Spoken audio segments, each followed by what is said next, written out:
السلام عليكم ورحمة الله وبركاته. ازيكم يا حبايب قلبي؟ عاملين ايه؟ ان شاء الله يا رب تكونوا بخير. النهاردة ان شاء الله هنعمل المكرونة الجميلة دي، مكرونة ال10 دقايق، مش هتكمل 10 دقايق والنتيجة هتكون مبهرة. تنفع في غدا، تنفع في عشاء سريع. يلا بينا على الوصفة.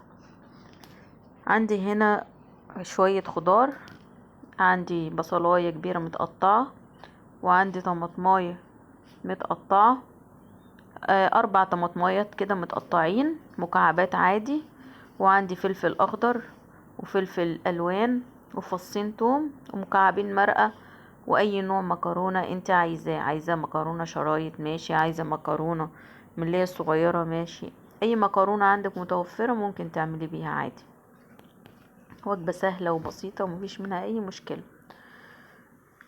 وبديل الاندومي، هنجيب هنا الصينية بتاعتنا وهحط فيها الطماطم بتاعتي كده على جنب. طبعا تحطيها بالطريقة اللي انت عايزاها. حط كده الطماطم هنا وطماطم هنا. ان شاء الله تجربي الوصفة دي وهتعجبكم قوي. مكرونة سريعة وتنفع في العشاء، عشاء سريع، عايزة تنجزي مثلا كده. ولو اول مرة تشوف القناة دي قناتي مطبخ نور. يا ريت تشتركي في القناة وتفعلي الجرس عشان يوصلك اي فيديو انا بعمله. هحط كده الحاجة بتاعتي كده رصها. ايوه تمام كده ماشي.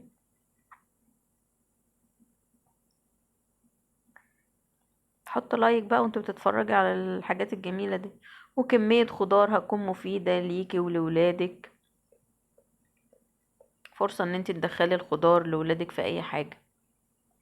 كده هرفعهم عندي على النار، وهكون غالية مية. طبعا عندي هنا مكعبين مرقة احطهم، وعندي هنا نص معلقة ملح، نص معلقة فلفل اسود، نص معلقة كزبرة ناشفة، وعندي هنا معلقتين من الصلصة.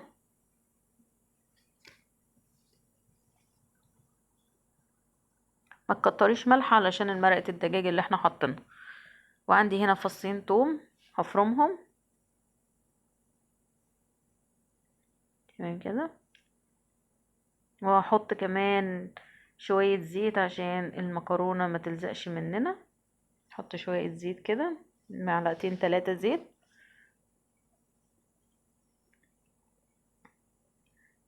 تمام، عشان المكرونة ما تبقاش ملزقة، وان شاء الله مش هتلزق منك وهتطلع جميلة قوي معاكي.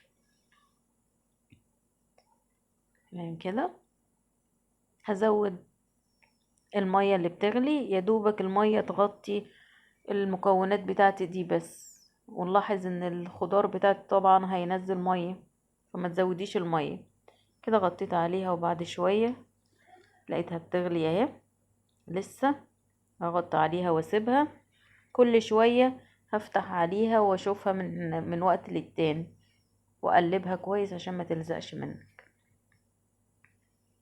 ايوه كده خلاص اهي. كل شوية عمالة بتتشرب المية بتاعتها.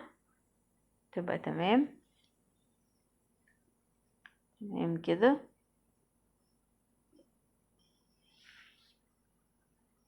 خلاص كده في الاخر اهي. مبلاش غير 5 دقايق يا دوبك. هتوطي عليها بقى وتسيبيها ايه شوية كده. حطي عليها. دي اخر مرة. خلاص كده استوت معايا المكرونة، مخدتش اي وقت معايا، وطريقة مظبوطة وناجحة 100%، وهتعجبك جدا. ولادك هيطلبوها منك على طول. مع السلامة.